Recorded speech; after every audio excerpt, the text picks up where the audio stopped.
جو لوگ ساری زندگی اپنا حساب نہیں نہ کرتے ان کے پاس بچتا کچھ نہیں۔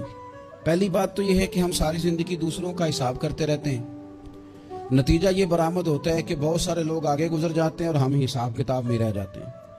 اپنا حساب کرنا چاہیے، اپنے اوپر غور کرنی چاہیے، خود احتسابی کے عمل سے گزرنا چاہیے، غور کرنا چاہیے کہ زندگی میں جو ہم ناکام ہوئے ہیں یا جہاں جہاں ہمارے اندر کوئی کمیاں رہ گئی ہیں اس میں ہماری اپنی غلطیاں کتنی ہیں۔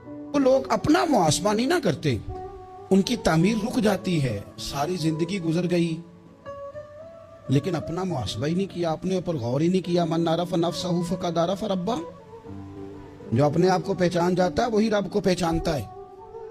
فلانے نے غلطی کر دی، فلاں بندے کی وجہ سے میں کامیاب نہیں ہو سکا، فلاں خاندان والوں نے سپورٹ نہیں کیا، فلاں جگہ مجھے اساتذہ ٹھیک نہیں ملے، فلاں جگہ فلاں مدرسے اسکول کالج کا ماحول مجھے ٹھیک نہیں ملا۔ آپ اپنے اندر بھی تو کمزوری دیکھیں نا۔